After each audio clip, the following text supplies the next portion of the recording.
everybody, and welcome to the Reba Rose live stream here on June the 26th, 2020. Today we have some really exciting stuff to talk about, as well as we're going to continue on our series on the Owens sisters today. So that should be a lot of fun.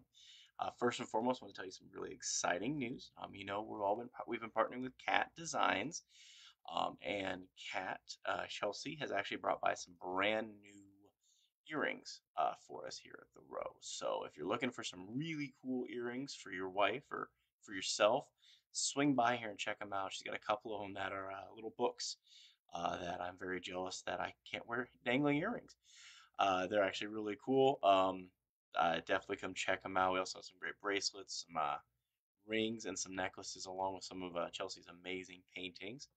I'm going to run a few pictures up here, a little bit about what's showing at the, or we also have at the rest of the gift shop. Like we said, we do have the full gift shop out here now. Books are under glass, but you can definitely still come by and get some if you're looking for some history books about the area or even just the Wagons West movement. And a lot of those items are really cool pieces for if your kids or grandkids are looking for something. And then this next slide is going to show some of those great items that Cat Designs has. So definitely do check them out. Come swing by and see us. As I've said before, we are open. So we definitely love you. Come check out some of the new exhibits we have. We have some brand new ones that come out every once in a while. So we definitely want you to come see them, see what we're doing right now, and see if you'd like to check them out. So today we're going to get into Mary Alicia Owens. Mary Alicia is the eldest of the Owens sisters. She was born in 1850 right here in St. Joseph, and lived with her sisters, obviously through her whole entire life. Now, Mary Alicia was born from her mother's name was Agnes Jeanette, and her father was James Owens. Agnes's father or grandfather was a slave owner, and moved here in September 1843. So very, very early. It was about 400 people here. And her grandfather actually started the first grist mill. And then her father, who was a lawyer, moved here in 1848. And she ended up he married Agnes Cargill, her mother, and ended up becoming a partner with her grandfather. As the oldest sister, she was obviously the first to be able to go to school and all those different things. And so when she reached school age, there was no public schools in St. Joseph, so she actually went to private school for a short time until the Civil War hit.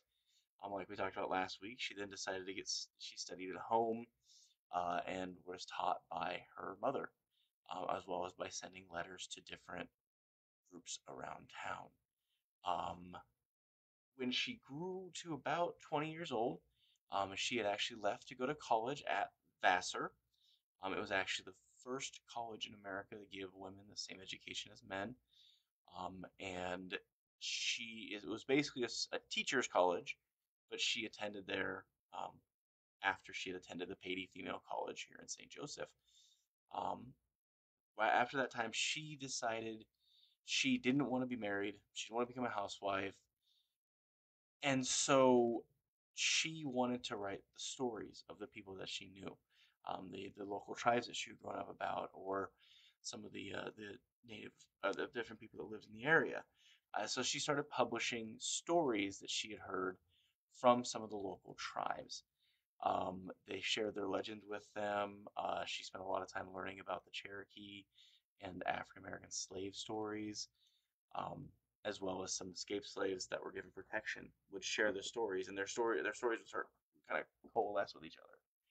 At the same time, she started writing with Charles Leland, who was one of the earliest folklorists we have in the world. He was actually from Italy, and they became close friends.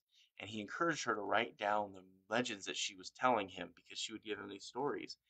And so she went to uh, different conferences. She actually traveled to London for the International Folklore Conference. And at that point, she read an article called "Among the Voodoos," which talked about some of the different types of voodoo and hoodoo that existed in this region, with the combination of the African tribal concepts along with the native beliefs. She's sometimes referred to as the only white, or herself as the only white voodoo that ever existed. And then she went on to actually produce her first book, which is called The Old Rabbit, Voodoo, and the Sorcerers, which is the book that is shown there to the side. Uh, Mary Alicia continued to write, and after it was published, she actually chose to start talking to the Chickapoos, the Iowas, the Sac, and the Fox in Oklahoma, and started writing additional books. One of her other published books was the folklore of the Muskogee Indians in North America, and she would travel to the reservations and gather the information. She spent most of her time in the Missouri and St. Joseph region. She actually lived here for most of her, or all of her life, minus the time she traveled to different areas. But she did realize that there weren't really a lot of people who were still living from the old settlements of the area. So she decided that they should start studying the history. So she actually started the Missouri Folklore Society, um, and then also a St. Joseph Folklore Society. Unfortunately, both are now, from my understanding, are no longer there.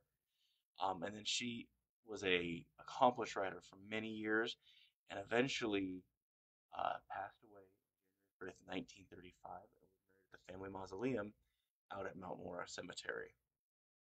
So her books were some of the first images into what the actual stories that were being told by the Native Americans in the area. There, she was the first woman to really be allowed to speak with them and find out about what their story was.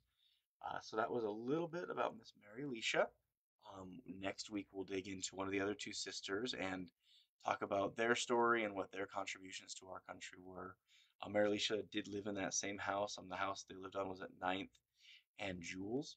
They lived there. She lived there her entire life, and ended up dying in that house along with her sister Luella and Juliet. They lived together their entire lives, and so in the end, she brought forth a lot of the folklore we have to know the stories of those tribes and kind of be a connection that we can have to that time. So that was a little bit, like I said, about Mary Alicia. Like I said, we're open here at the museum. Tomorrow we're open 10 to 4, so come see us. We are looking into some fun ideas for the upcoming season. July is going to be a little bit of a membership drive. So if you're interested in becoming a member here, definitely get in contact with me here on Facebook or give us a call here at the Row. We'd love to get you involved so you can get involved in all the fun parties and events that we do have for our members. So that's all we have for today. We do look forward to seeing you next week. And definitely, like I said, come on by and see us. Thanks.